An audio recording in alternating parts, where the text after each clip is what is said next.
These are 5G notes. Today we're going to be solving polynomial equations that don't necessarily factor by one of the methods that we've learned before. Alright, you are going to need extra paper, so make sure you have a couple of sheets of extra paper as we go through this lesson. Alright, so the first problem we're going to do, alright, we're going to find all the zeros of the function f of x equals x to the third minus 8x squared plus 11x plus 20. So take a moment, write that down. If you need more time, pause the video. Alright, we're going to go through the steps here. Alright, first when you look at this problem, you should see there's 4 terms, and you're going to look to see if you can factor by grouping. Now this one doesn't factor by grouping, so that's why we need another method. So that's where the theorems from today are going to come in, the theorems that are listed on the front of 5G notes. The first thing we're going to look at is what we call the rational zero theorem. This is saying if this polynomial has a rational zero, it's going to be one of the following ratios of p over q. Well, p is the constant term, the factors of the constant term. There's my constant term. And q is going to be my lead term, my a sub n.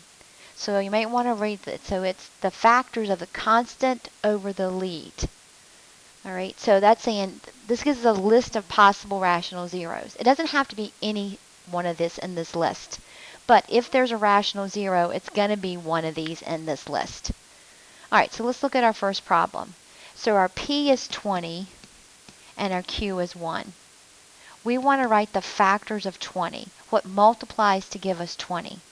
Well, 1 times 20, 2 times 10, and 4 times 5. Over the factors of 1 are just 1. Alright, now these can be positive or negative. So that means if this polynomial has a rational zero, it's going to either be plus or minus 1, plus or minus 2, 4, 5, 10, or 20. So those are my possible rational zeros. So that I only need to check those. I know there's still a lot of them, okay, but it gets rid of all other rational numbers. Alright, so that's step number 1. Find the possible rational zeros. So make sure you write down your steps as we go. Now we're going to try to start whittling these down before we use synthetic. We're going to have to use synthetic on this at least once to get this thing down to a quadratic, and then we can solve our quadratic. Alright, so step number 2. Now we're going to apply Descartes' rule. And Descartes' rule is also included as part of your notes. So this tells us the number of possible positive real zeros and the number of negative real zeros. So we're looking at the number of sign changes. Let's look at the number of positive real zeros of x is equal to the number of changes in sign of the coefficient of f of x, and is less than this by an even number. Alright, so we're looking at f of x. How many sign changes? Alright, so this is positive, this term is positive, this term is negative, this term is positive, and this term is positive. So we have 1, 2 sign changes. So that means there could be 2 real zeros or less by an even number. So 2 minus 2 is 0 real zeros. Alright.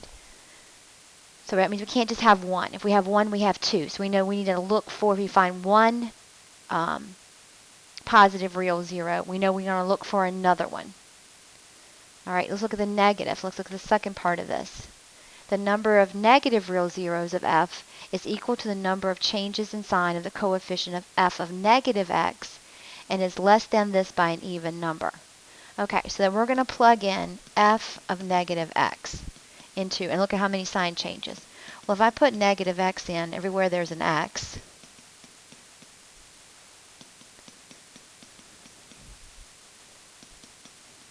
alright, and evaluate this. Well, this gives me negative x to the third.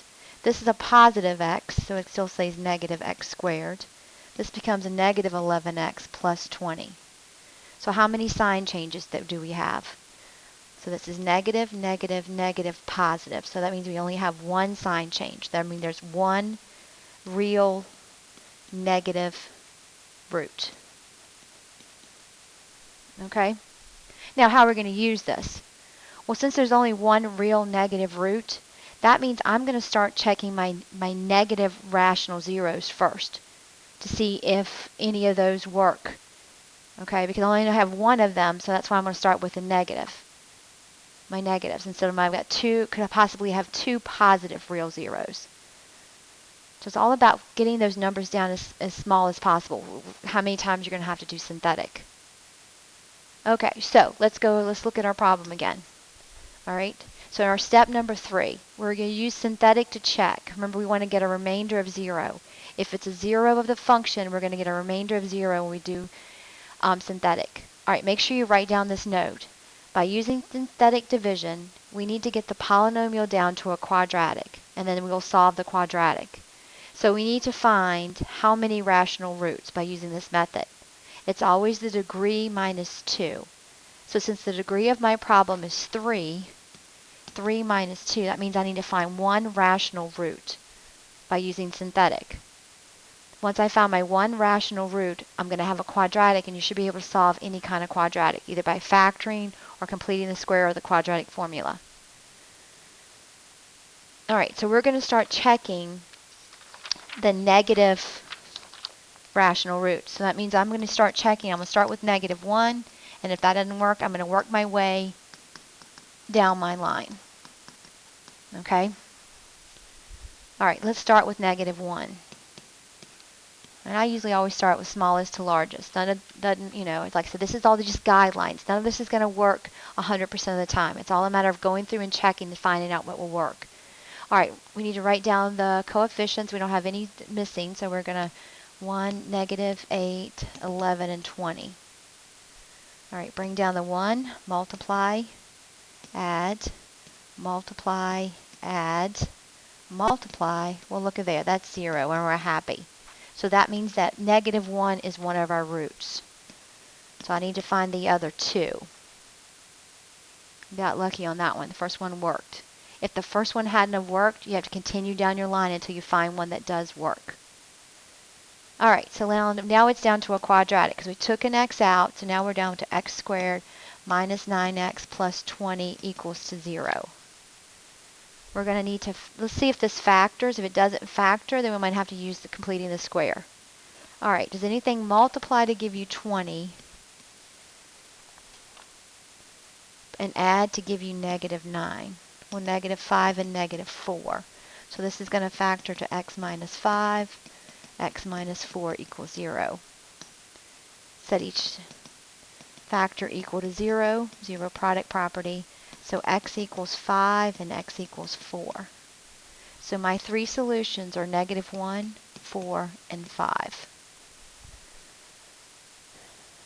So we're going to go through these 3 steps each time. Step number 1, find the possible rational zeros. Use Descartes' rule to hopefully start to eliminate some of them. And then finally we have to keep checking until we find some that work. And you see Descartes' rule worked out here. We have 1 negative and 2 positive real zeros. They're real though, they don't have to be rational, they're real.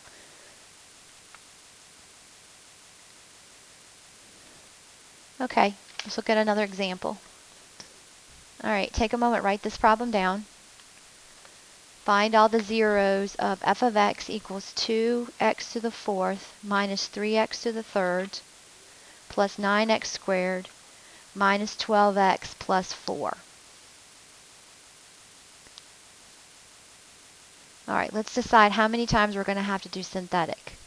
Since my degree is 4, 4 minus 2 equals 2. That means I need to find 2 rational zeros.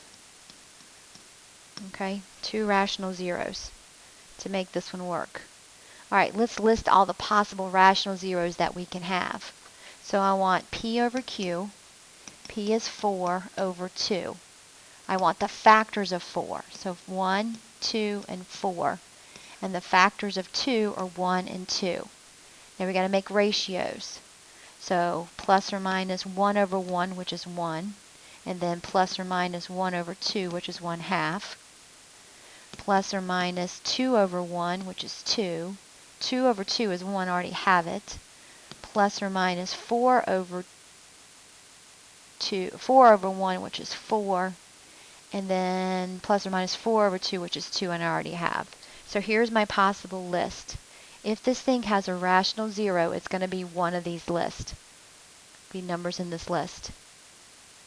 All right, let's look at Descartes. So we want to look at f of x, the sign changes for f of x. So my first is positive, negative, positive, negative, positive. So there's 1, 2, 3, 4 sign changes. So this means this can have 4 or 2 or 0 positive real zeros. Okay? So it doesn't really whittled anything down for us there. Let's check the negatives. Go f of negative x. All right, we're putting in negatives x for all of our x's.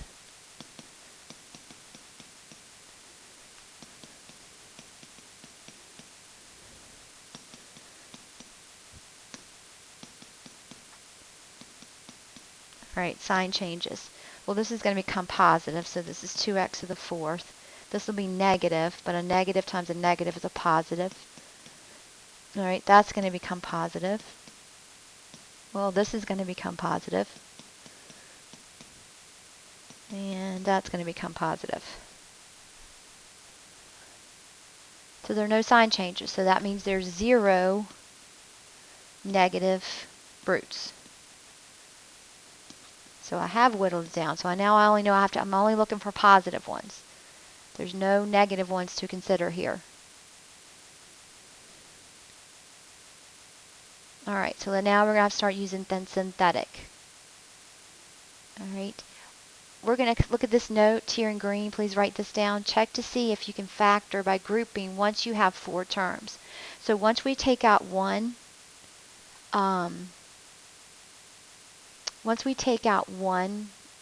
0, we're going to see if it will factor by grouping. Sometimes it will and sometimes it won't. Okay?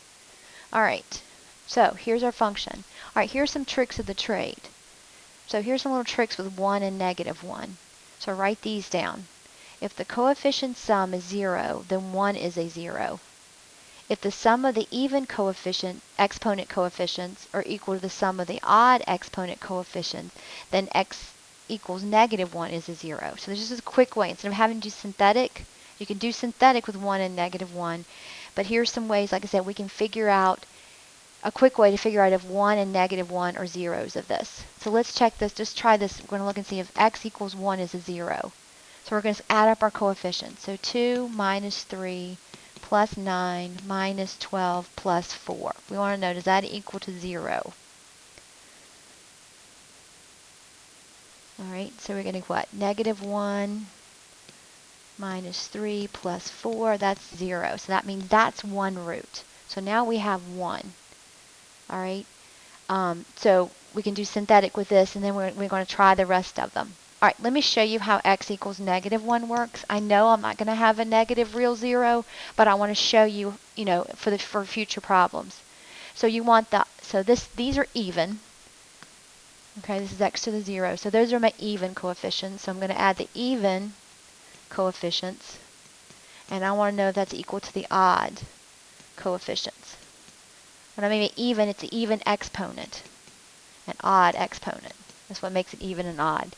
So I'm going to add the 2, the 9, and the 4. And what I want to know is that equal to negative 3 minus 12. Well, that's positive 15. This is negative 15. They're not equal, so that means that doesn't work. Okay, so let's go through our list now. All right, so we know we've got 1 to start with, so we're going to start with 1. All right, let's write down our coefficients. All we're doing is to get this down a degree. We need to get this down 2 degrees. All right, drop down the 2, multiply, add, multiply, add, multiply. And I'm happy that I got 0. Now at this point, you can stop to see if this factors by grouping, which actually it does. So you could have the option of factoring this by grouping now and getting the other zeros that way.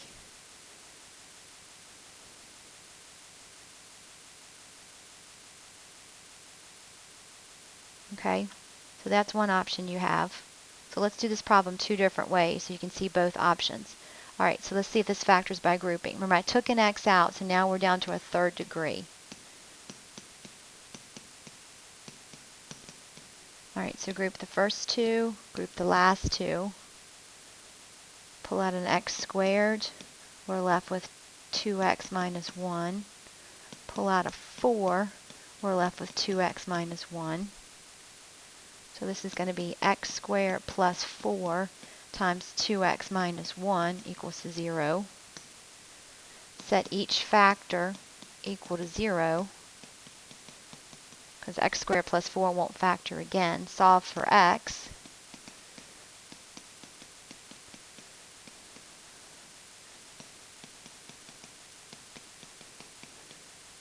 All right, so there are my four solutions. So my four solutions are 1, 1/2, negative 2i, and positive 2i. Now, if this hadn't have factored by grouping at this point, we would have had to continue through with just my positive rational, possible rational zeros, because I knew there was no negative ones. So this thing has two imaginary and two real zeros. And this won't always work. They won't always factor by grouping at this point. All right, like I said, we'll practice some more of these in class. I do have a couple more things we need to talk about. All right, let's go back on the front of your page again. Look at the following theorem. It says, important, imaginary and irrational solutions always come in pairs. For example, if you have a plus bi as a solution, then a minus bi is also a solution. You can never have one imaginary solution. You always have two. The same is true about irrational. So if you have a plus the square root of b as a solution, then a minus the square root of b is also a solution. So here we're going to write a polynomial function of least degree that has rational coefficients, a leading coefficient of 1, and the given zeros. So I know that negative 1 is a 0, 0 is a 0, the square root of 3. Square root of 3 is irrational, so that means I'm also going to have negative square root of 3. So we're going to have a fourth degree equation. So we're going to take our zeros and turn them back into factors. So if x equals negative 1, x plus 1 is a factor. If x equals 0, then x is a factor. Then we're going to have x minus the square root of 3, and then x minus the negative square root of 3 makes plus square root of 3. All right, we're making a function. So we're going to put f of x or y equals. Now we have to multiply this out in standard form. If you leave it like this, you're only halfway done with the problem. You want to put it in standard form. So that means we're going to expand this. All right, let's do this. Let's think about the easiest way to do this. If you have conjugates, you always want to multiply those first. Since these are conjugate, multiply first. All right, that means I can multiply these two together. All right, let's start cleaning this up. So distribute my x. I get x squared plus x. Multiply the conjugates. The middle term's going to drop out, so I'm going to x squared minus the square root of 3 times the square root of 3 is 3. Now they told me my lead coefficient was 1. Okay, that's why my a is 1 in this. All right, let's just continue expanding this. So y is equal, all right, multiply it. You're going to multiply x squared times x squared, which is x to the 4th, and then x squared times negative 3x squared, which gives you negative 3x squared.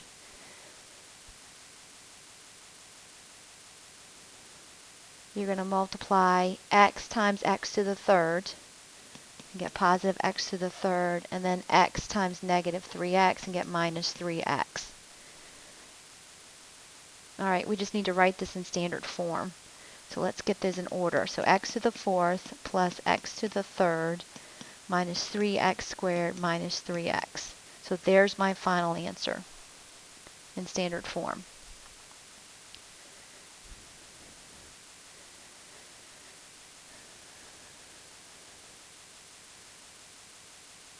Okay, all right, let's look at one more example. I'll give you some time to write this one down. All right, so we know we have 1 is a 0 and 3 plus I is a 0. So since that's imaginary, 3 plus I, we know they have the conjugate. So we have 3 minus I is also a 0. All right, let's change these back into factors. So if x equals 1, then x minus 1 is a factor. All right, here be careful. This is x minus this entire quantity times x minus this entire quantity. Make sure you put those parentheses in there or you're going to get the wrong signs. All right, I'm going to distribute these negatives and start to clean these up a little bit. There's one way you can make this problem so much easier. So distribute the negative, and then distribute the negative again. All right, here comes the trick. Not a trick, I'm going to apply an algebra property. No trick to it, it's an algebra property I'm applying.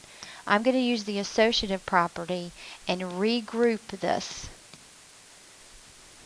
Now by doing that, you've made conjugates.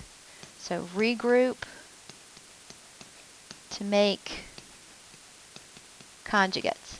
Now I highly suggest anything I'm writing, you write down. Regroup to make conjugates. Remember, you're going to multiply your conjugates together first. So when I do that, all right, leave the x minus 1. Don't forget to put our y equals. All right, this is going to be, I'm multiplying this term times this term. So I get x minus 3 squared. My middle term is going to drop out. And then I'm going to get minus I squared. Well, we learned from our first unit that I squared, we can substitute in a negative 1. Okay, so before I multiply this out, let's clean that up a little bit more. So we're going to multiply x minus 1 times, all right, I need to FOIL this out. I get x squared minus 6x plus 9, and then this is going to give me plus 1.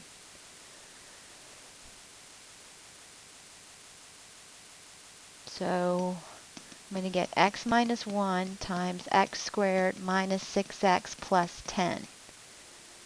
All right, now we're going to multiply and put it in standard form. So if you get it that far, you've got it about half the way through the question. To get the full points, you need to get it in standard form. All right, let's distribute the x. X times x squared is x to the third minus 6x squared plus 10x. Distribute the negative 1. I'm going to line up my like terms. So negative 1x squared plus 6x minus 10. All right, combine like terms. So my final answer is x to the third minus 7x squared plus 16x minus 10.